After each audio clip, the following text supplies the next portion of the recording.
राधे राधे दोस्तों, कैसे हैं आप सब। आज मैं आपके लिए लेकर आई हूँ एक बिल्ली जो रानी बन गई।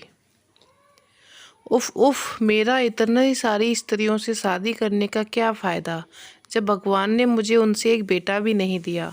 अगर मैं मर गया तो मेरा तो इस देश से नाम ही मिट जाएगा।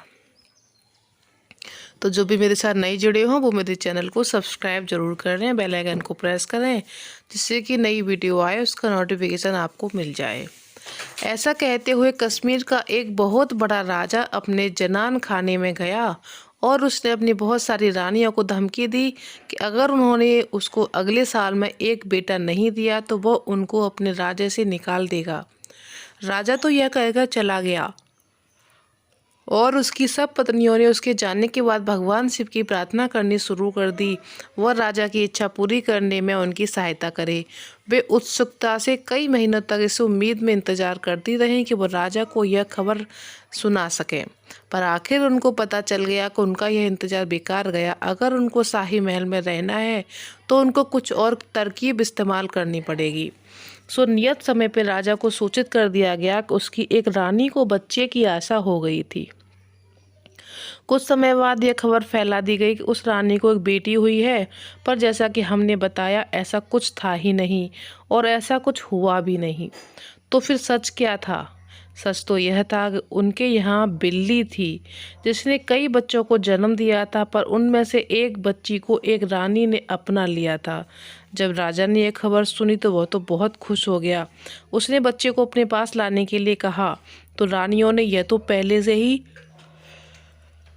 सोच रखा था कि राजा की यह इच्छा तो स्वाभाविक थी कि वो ऐसी इच्छा करेगा भी। सो बात इसलिए वो पहले से ही तैयार थी।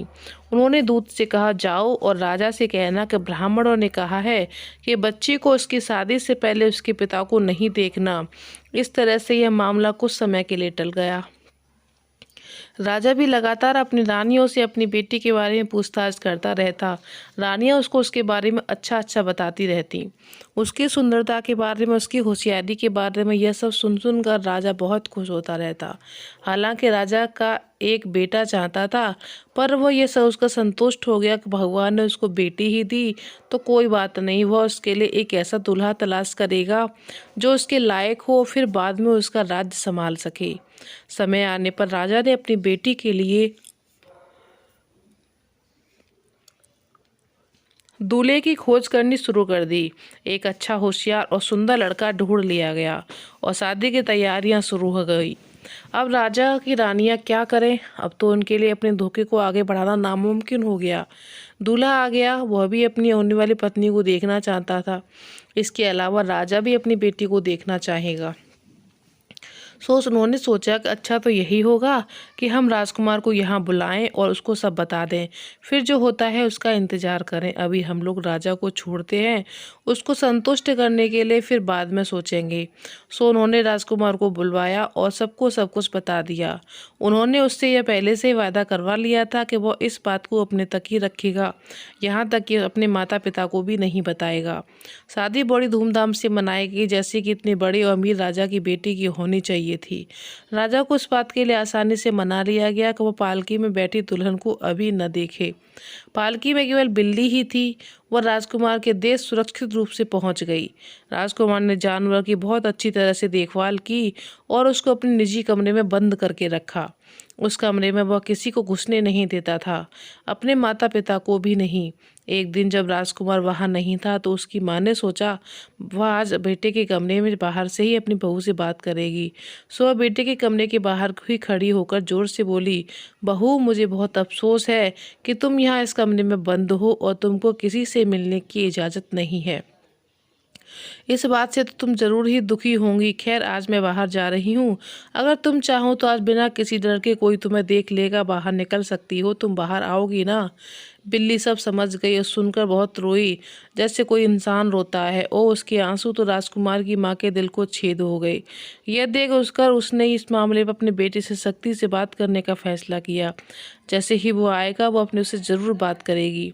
बिल्ली के आंसू पार्वती जी तो पहुंच गए। वह तुरंत ही अपने स्वामी शिव जी के पास गईं और उन्होंने प्रार्थना की कि वो उस लाचार बिल्ली पर दया करे।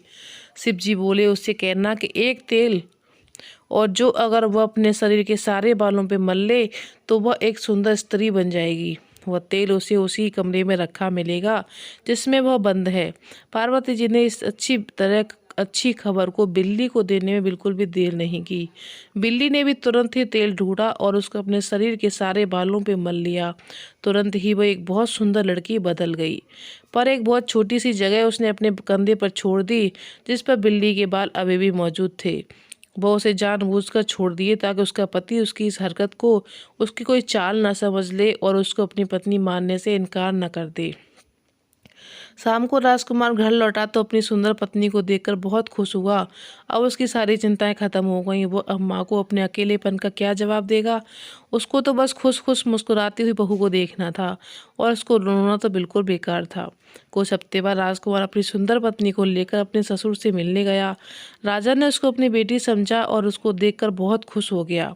उसकी सब पत्नियां भी खुद खुशियां मनाई। उन्होंने प्रार्थना स्वीकार कर ली, भगवान ने हमारी, और अब वे महल में रह सकती थी। समय आने पर राजा ने भी अपने दामाद को राजा बना दिया। सो वह अब 2 राज्यों का राजा बन गया, अपने पिता के राज्य का और अपने ससुर के राज्य का। इस तरह वह बहुत अमीर राजा बन गया। धन्यवाद।